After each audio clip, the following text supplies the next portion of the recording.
What's going on, everybody, and welcome to episode 71 of the Book Binge, where this week is another story time episode. I figured, well, why not have another one after I enjoyed doing the first one a bit more than I thought I would, and it ended up being, pretty much normal length. This time around, as we are heading literally right into April, starting in 2 days from now or something like that, right? Yeah, 2 days from this video's release, we're heading into April, so I figured why not talk about why I think April is a sort of reading nostalgia month for me, and April specifically. I don't know why this month specifically kind of connects with me more than most others, but I figured I'd talk about it nonetheless. So this one's going to be structured just a wee bit different and might even be a little bit shorter. Neither of those things is a bad thing, for sure. Let's just kind of jump right into the episode, starting off with, I suppose, the history of why I think April is one of my favorite months for reading. One of the reasons is for my school where I live, most of the time, in fact, I think all but 1 year of my time in school, spring break, which normally occurs, I think, in like mid-March for most people, I suppose, occurred in like the last couple days of March or usually always the first week of April. For me in my school, like I said, that was pretty much always the time that spring break happened. So at the time that this video is releasing, yeah, it's pretty much spring break for my school, or at least in my memory, for my nostalgia.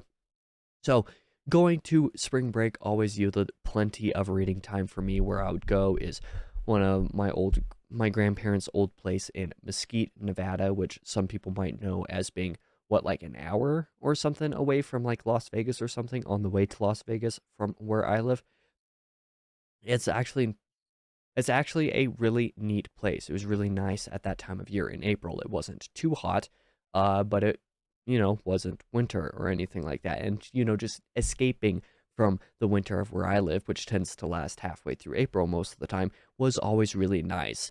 On my spring breaks, on vacation, even some of the books that I would say I didn't necessarily recall loving, I still have a fond recollection of actively reading during spring break just because of this time of year being so special for me. I really, really enjoyed it. Like, there are some books, for example, like, I don't actually remember what they're called, but there's some English, so like UK, spy related books for, I think, a middle grade audience. I don't remember what they're called, but I can like recall the book covers in my mind. I think the second book had a red cover, the fourth book had a yellow cover, or something like that, and there's like an icon in the middle. I forget what the series was called, but even those books, like, I don't recall loving those books, but I enjoyed them enough to read many of them, and I read most of them over that break time period, and so I recall that fondly. Like, I only remember those books at all because of spring break, because of reading them on vacation. So, that's just kind of something that has always connected with me a lot. Heck, even to a certain degree, last year and the year before that during overhaul, doing a little bit of reading or being associated with books during, a time that I was working 12-hour night shifts, 6 or 7 nights a week, is something that I also recall fondly, especially last year, where I read books like a good bit of A War and Peace, where I read Wizard and Glass by Stephen King, which is one of my favorite books of 2022. Just all of my experiences reading books in April have always been something that I've really loved and that I just recall really fondly. In terms of the nostalgia, there's also a little bit of an element of rereading stuff. There's a couple books specifically that I can recall having read multiple times over my life. One book in particular that I've read several times, and nearly every time I've read these books has been in April. The first book that is the major nostalgia factor in this is The Card Turner by Louise Satcher. This is the author of Holes, if you do not know. This is a really strange book, right? You would not think that a book that is about the card game Bridge, of all things, to be an interesting book, but I love this book to pieces. I remember in 6th grade, it was my 6th grade year for spring break. We went to Mesquite to visit my grandparents, and I had a copy of Holes that I was reading for the first time, same author, and my brother had a copy of this from the school library that he was reading. When I finished Holes, and when he finished this, we basically traded the books and then read the other, because he had never read Holes before. At least I believe that's how the story goes, and I hadn't read this before, and I was like, oh, it's the same author. I might as well just try to read it just because it's something new. And I did, and I really, really loved it. I loved it to the point that I've read this book. How many times have I read this book? Let me think.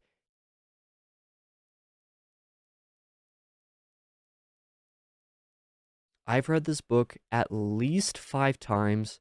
It might be six, because every single year around April, around spring break time, I would check out the book again and reread it. And I would always reread it in like 1 to 3 days, which for me, it's pretty quick. Of course, it doesn't, or of course, it helps a lot, I suppose, that Louis Satcher's chapters are really short. Like this book is what, like 75 plus chapters for barely 300 pages of book?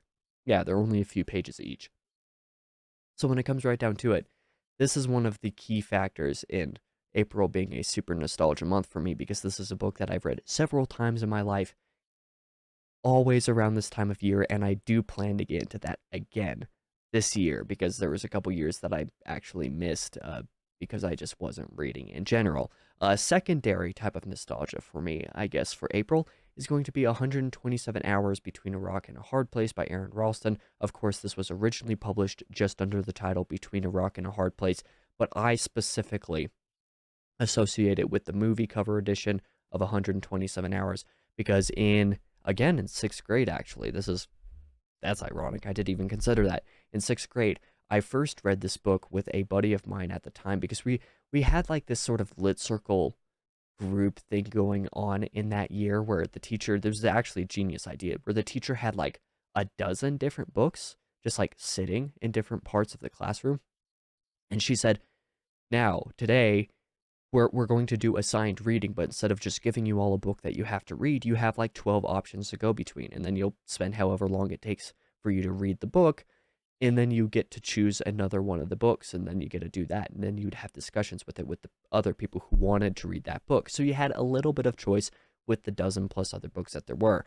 Now, this book admittedly isn't the best book to have out and available for sixth graders just because of language, but this was one of the options that I remember reading it with one of my buddies. And actually, now that I'm recalling this, there's another book that I actually really want to give a reread, because that was another book that we read for this Lit Circle project. But that's besides the point. This was one that we read together and both really loved. The other people that I know who read it really loved it. Um, for whatever reason, I just find it to be. It's probably my favorite nonfiction book, and if it's not my favorite nonfiction book, it's easily my favorite biographical book as an autobiography. I just find it to be fantastic. I've read it at least 2 times since that first time reading in sixth grade, and both times were over spring break, where my high school, for example, had like 20 copies of this because of Lit Circle reading projects, so that classrooms could take it and have a group reading. And they didn't actually have a normal copy just sitting out, but I asked the librarian, because I actually really liked that librarian. I was just like, hey, I know you have that book back there. Can I check out like one of the copies and just read it over spring break? And he was like, yeah, sure, why not? And he let me check it out, and I read it again. And I did that a couple times. And I always recalled really loving the book. It's one of my favorites, as I said, and is another key factor in April being a nostalgic reading month for me. Even there are some other books as well that are kind of make April a little bit nostalgic, even for just different reasons, I suppose.